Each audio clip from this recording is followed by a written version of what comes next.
before we can get started, we got to talk about all this crazy stuff that's going on all around us in the news. I don't know if you saw this, but McDonald's made the news today because in an effort to show how much they support women, this is true, they're flipping their golden arches upside down to form the letter W.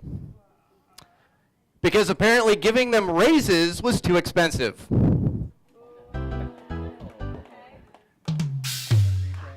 I was worried that would be less funny and more just like really pointed. Just show my how upset I was. You're flipping the arches up. Good. Awesome. All right. I saw this. Amazon is having a lot of issues with their Amazon Echo because Alexa's having an issue where she will not listen to your commands and she'll creepily laugh at you. Yeah. Amazon's hoping to fix the issue by changing Alexa into a man.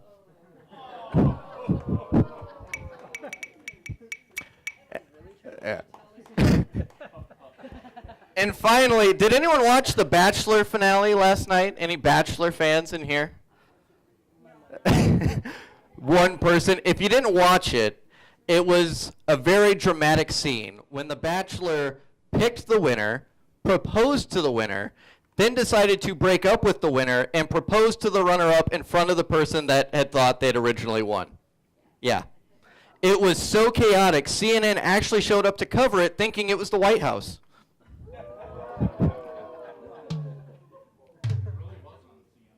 Yeah. Unfortunately, it really was on CNN. And to tell our last joke, Jack, our resident awesome kid that's here, has one joke he wants to tell you. Give it up for Jack to tell the final joke.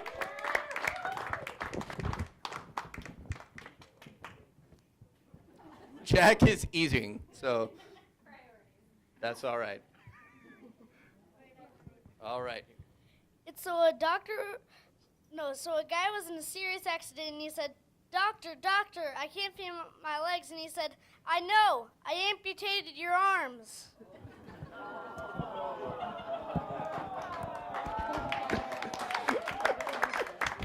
Give it up for Jack, ladies and gentlemen. I think I'm just going to have him do the jokes every week. That went much better than what I wrote. Much better. Ladies and gentlemen, it is a worship service. It's not just a comedy show. So let us welcome God into this space and really get ready to worship by bowing our heads in a quick moment of prayer. Gracious God, we're so blessed to share this space with one another and to welcome you into this space, into our minds and into our hearts. We welcome you with open arms as we welcome all of the guests in here, and we welcome the youth group from Jessup tonight to join us in worship. We ask that you're with our speakers tonight. We ask that you're with me, and we ask that you're with all those that help make this service what it is, that you give us all of the right words, all of the right gifts, all the right talents, that we may glorify you and that we may shine a light on this world that so desperately needs it. We ask for these things in your name. Amen. All right. I've welcomed you. We've welcomed God. Now welcome the man on the piano, Mr. Coved Oswald.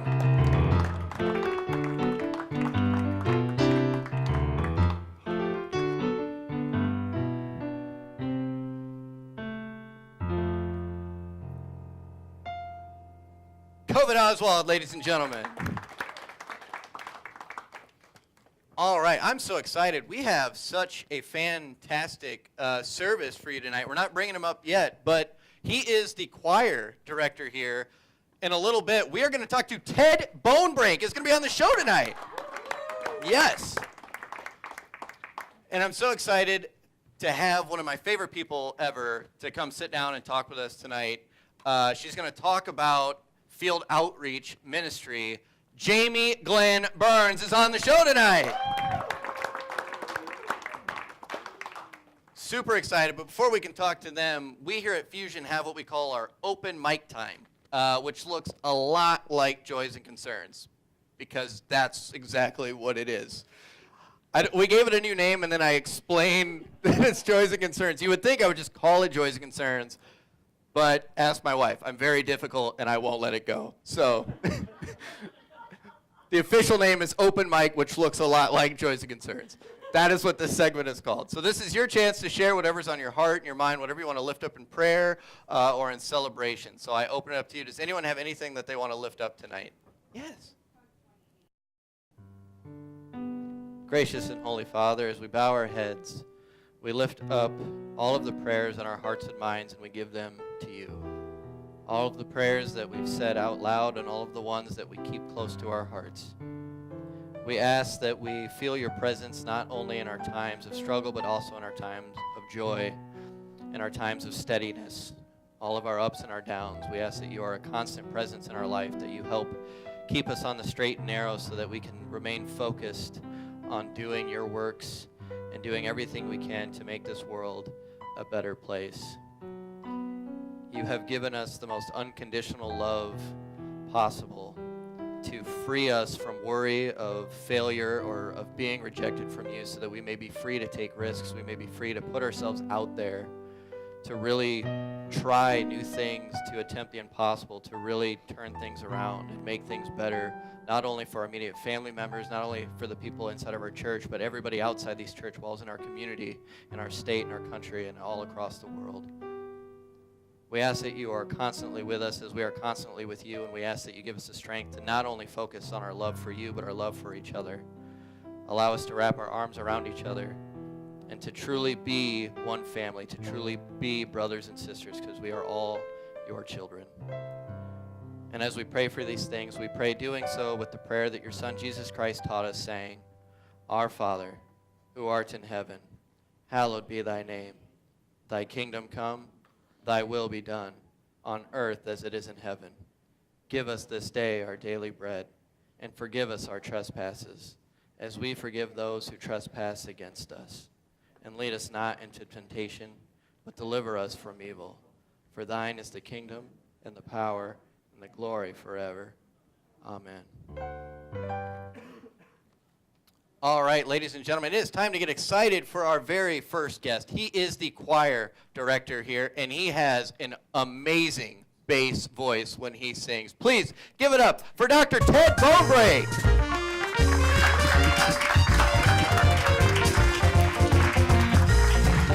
I think I got that.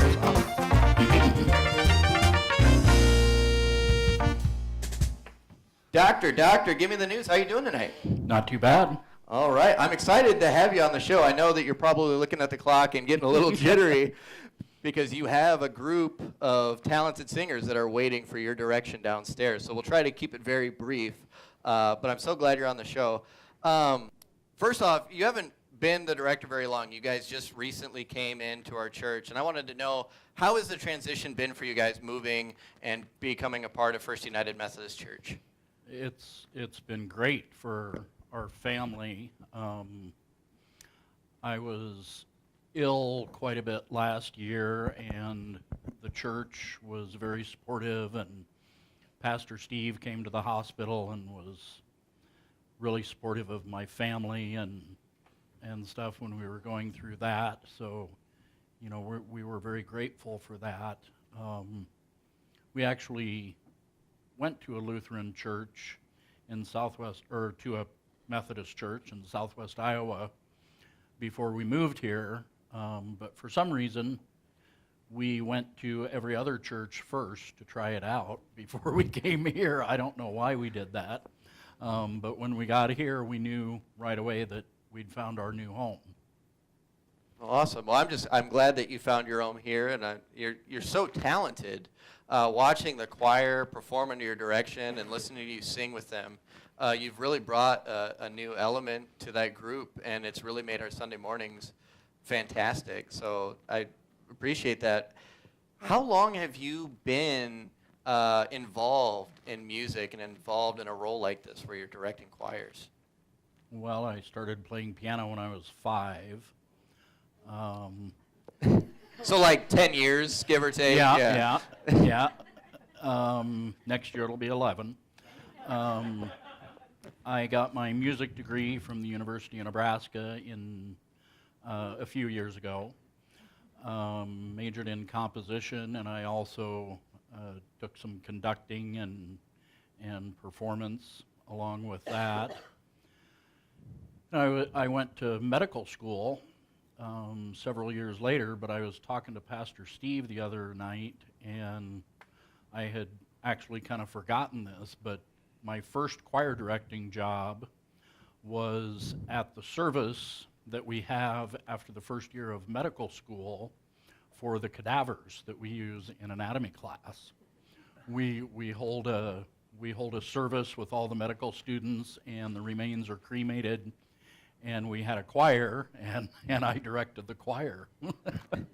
So that was actually my first choir directing job, but I directed choir at First United Methodist Church in Creston, Iowa for about 5 years before I came here.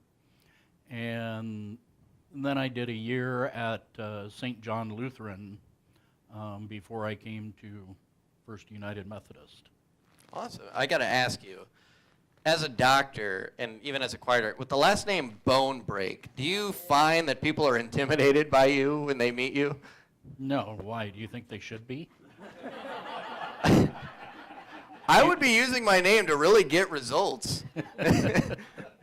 My original last name was Smith, but then they saw what I do to choir people who don't listen. I mean, I would really play that up.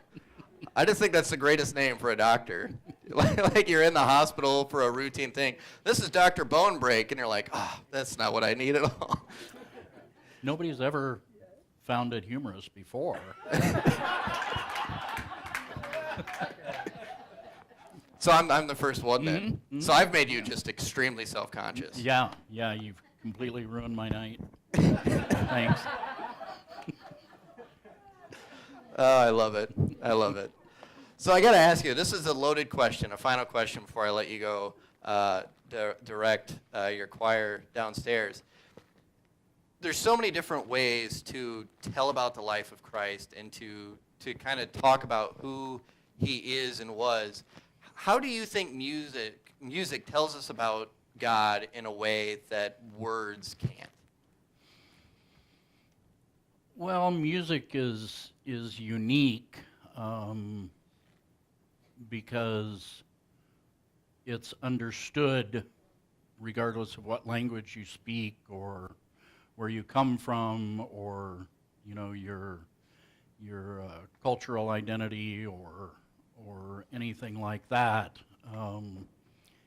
Almost anyone can understand if a song is happy or if it's sad or thoughtful or all the different emotions that can be expressed through music. So I think it just gives us an additional way to praise and to glorify God. And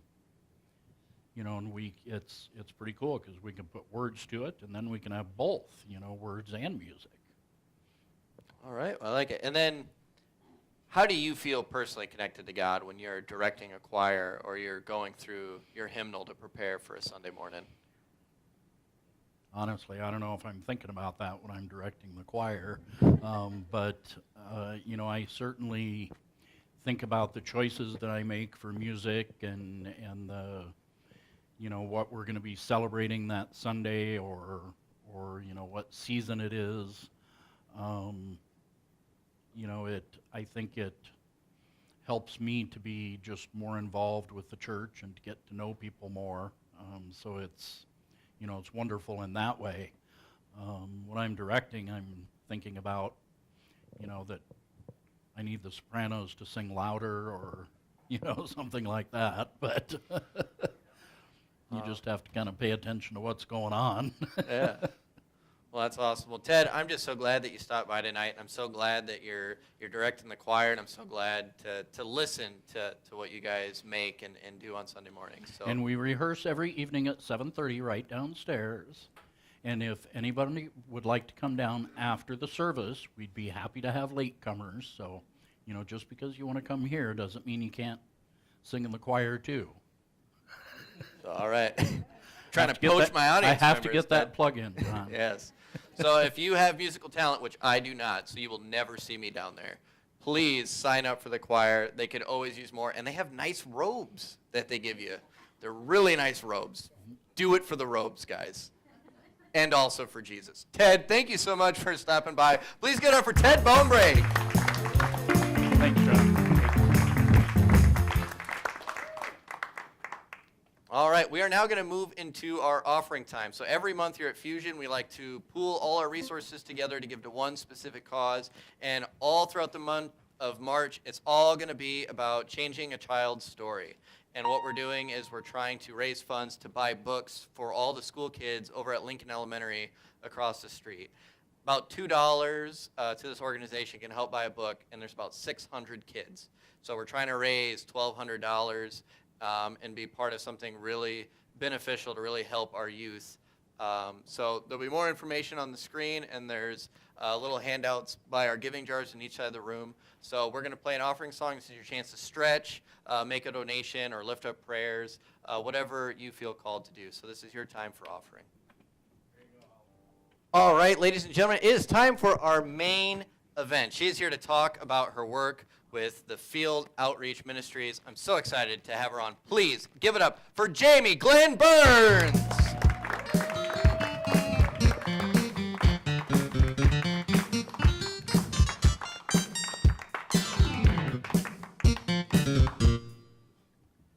All right, Jaymee, welcome back on the show. It's been a while since we've had you on. How are you doing? Well, thank you. I'm doing great. Good. I'm so glad to have you on. We're here to talk about, well, we were originally scheduled to talk about the Field Outreach Ministry Program. And before we talk about some of the changes going on, how long have you been involved now with Field Outreach Ministries? Since 2007. So it's been a little over 10 years now. Wow. That's about how long ago it was when Ted started getting into music, if I recall from the previous interview, which covers a very long period of time, depending on who you talk to. So about 10 years. What called you into getting into that ministry? I wish I could give you a really good answer to that. I wish you could give me a really good answer, too. Because God works in mysterious ways. And I was working as a hospice counselor, work that I loved. And I had this strange feeling when the job description came up, and I thought, is this something that I would want to do? Would I even be any good at it? And I tried to say no. In fact, the first time I read it, I thought, oh, who would want to do that? But it just kept coming back to me. And my spiritual director said, well, sometimes a way to discern what God wants you to do is to just imagine that you're doing it. And I thought the best way to imagine I was doing it would be to fill out the application. And it talked about this position as one to help churches be more alive, be more engaged, get people involved in ministry in their communities. And I thought, I care a lot about that. I'm working with people who needed the church as they were walking through some really hard times in their lives. And I found myself being drawn to a lot of pieces of it. I still wasn't sure, so my cover letter said, I don't know if I want the job, but I'd really like an interview. And they gave me an interview, and the more I listened to the district superintendent, some lay people from the district were on that interview team, and I heard them talking about the dreams they had for their churches, the things that they were doing, and I got excited about it.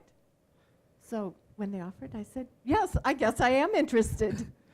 All right, that's way honest. I don't think I'm that interested, but if you want to just talk to me anyway. And they went and for it. And they did, yeah. Go figure. I mean, that's like straight out of like some teen movie where the guy's like, you just got to act like you don't care about him, and they'll come running. And apparently that actually worked. That's my life. So originally we were going to just dive, talk a lot about Field Outreach Ministries, but the annual conference just restructured everything, and now they don't have Field Outreach Ministries anymore, if I'm understanding that correctly. So she's not unemployed. Don't worry. We're not here to give her money or anything. Yeah, But we're good. so if you could just talk about what changes are currently going on and what changes are in the process of in this restructure. Well, I'll tell you as much as I know because, big changes take a while and there's still some unknowns.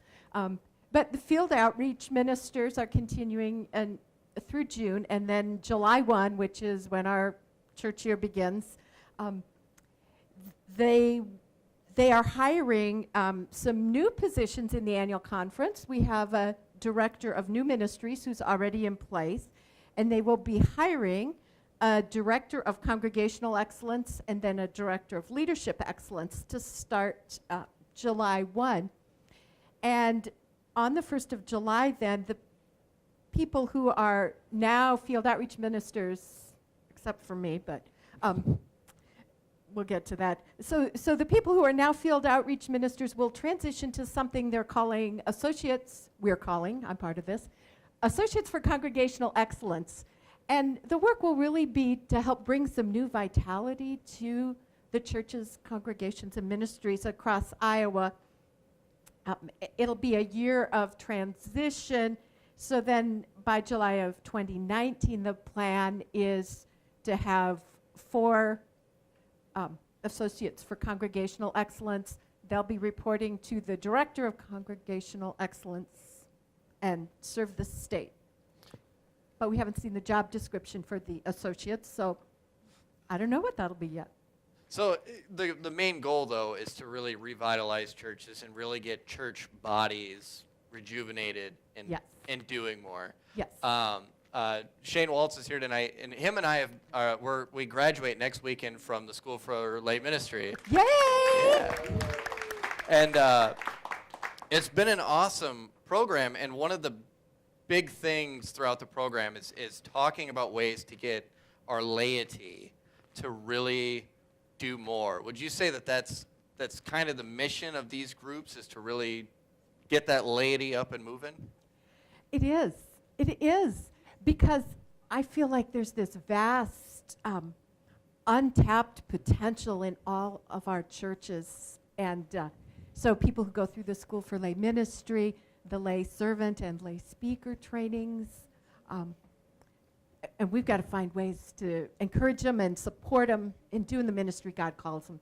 Absolutely. Calls all of us to. Yeah, it's so important to the church, because I get asked more than I want, are you going to go to seminary, are you going to preach? And it's just a flat no for me, because I feel so strongly in how important it is to not put everything on pastors, but for laity to really step up. I mean, we're really good at warming pews, but we need to be warming the hearts of our communities, and it's really hard when we're we're immobile sometimes. And so when I see lay servants and when I see these programs, I just get really excited that you guys are going to get in there and start kind of nudging people a little bit. Like, hey, did you read anything else in the Bible about maybe like doing anything? No? Cool. All right. Yeah, no.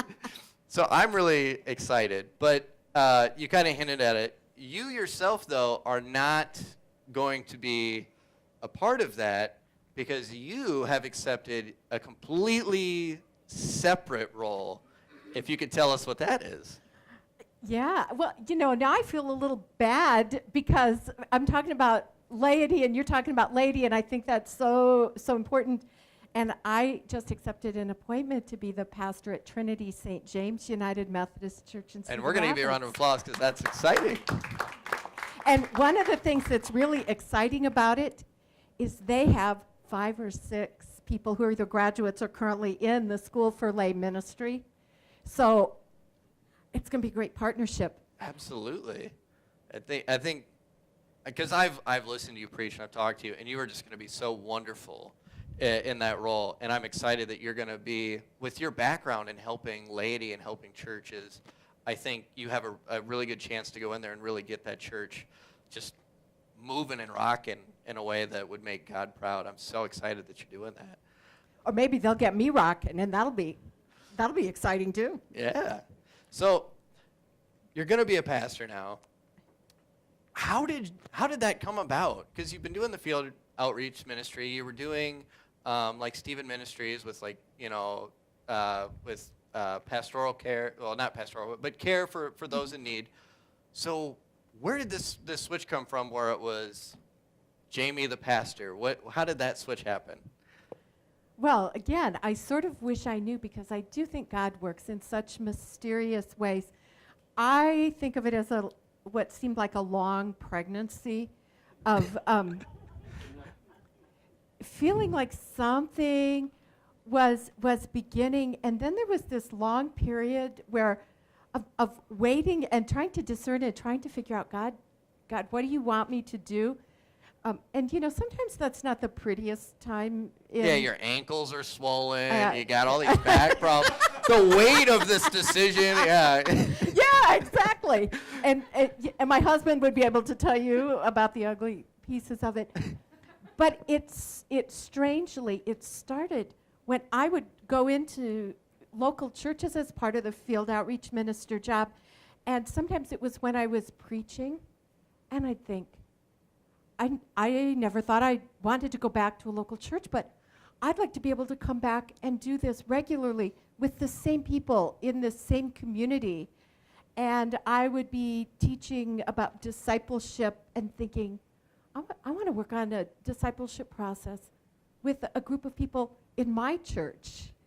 And so I'd start to think, as I'm listening to people talk about how they're going to engage in their communities, whether it's reading to children or providing community meals or whatever kind of outreach they're doing, and I would kind of think, I'm all over the place, but I don't really have my community in the same way to get deeply immersed in, and I think I wanted to do that. So I kept praying about that, and then I'd resist it and be grouchy and go, no, I love this job. It just kept coming back. So it was kind of one of those that surprised me. And when I went into the introductory meeting at this church, it felt so right.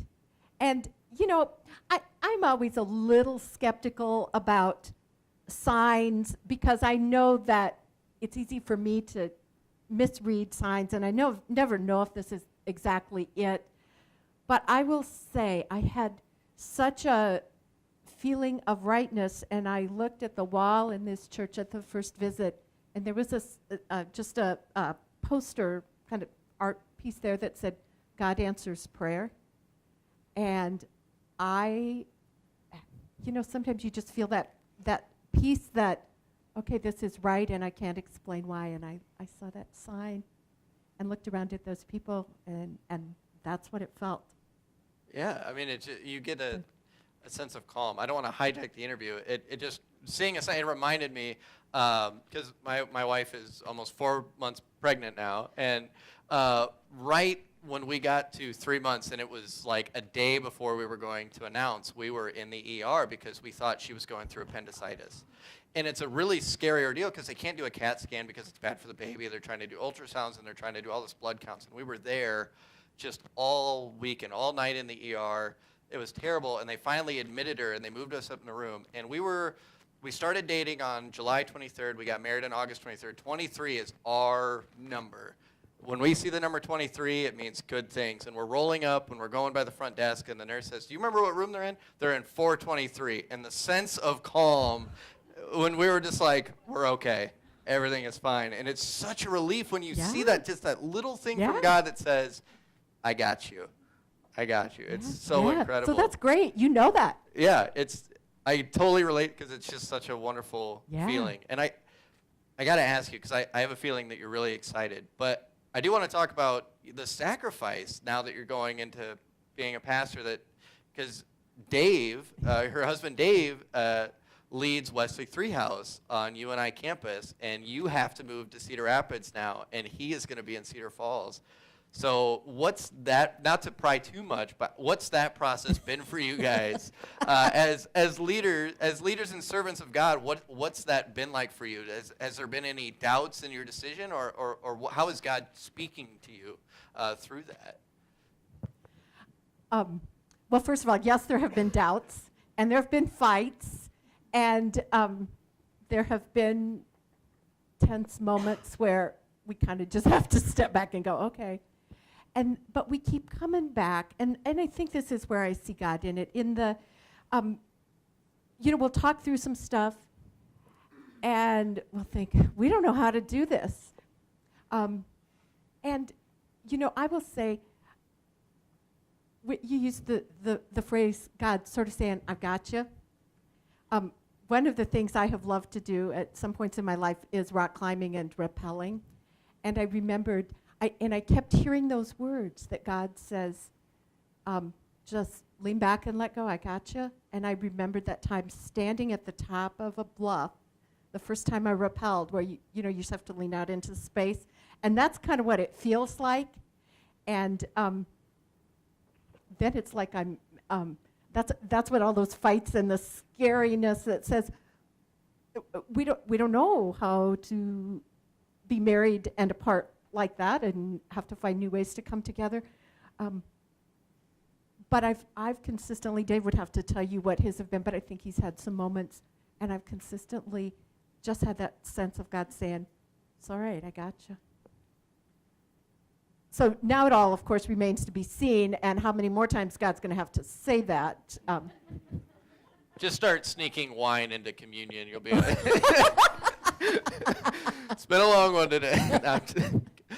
Well, Jaymee, I'm so glad that you came on the show tonight, and I'm so excited for this new path that you're coming on, to become a pastor now and to continue to work with a local church congregation, and I'm excited for the annual conference and the work they're going to do, and I just think overall it's just such a great thing for the Methodist faith and just Christianity in general. So thank you so much for taking time to share tonight. Ladies and gentlemen, give it up for Jaymee Glenn-burns. Thank you so much.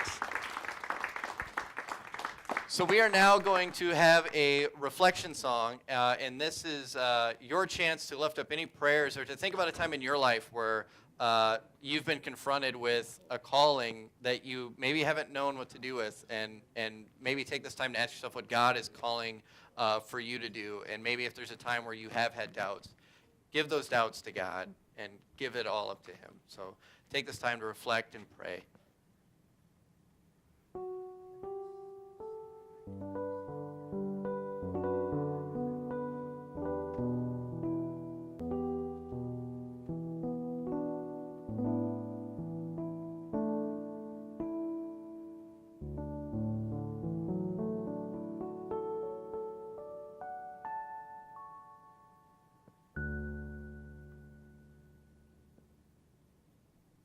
Give it up for Coved Oswald, ladies and gentlemen.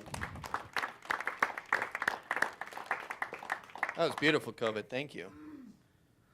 All right. Ladies and gentlemen, I want to thank you so much for coming tonight. I know he's not up here, but I want another round of applause for Ted Bonebrake, who stopped by tonight. And shower with love our main event speaker, Pastor Jaymee Glenn-burns.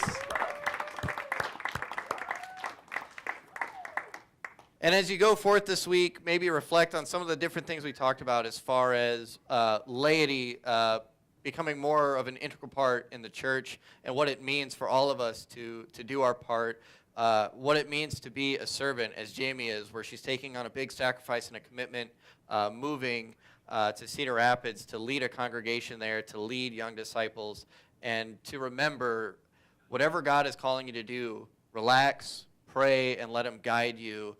And let it be known He's got you. So have a great week. We hope to see you in 2 weeks. Next week is spring break, so we won't be here. But we hope to see you in 2 weeks. And until then, be Christ for one another. Thank you and have a good night, guys.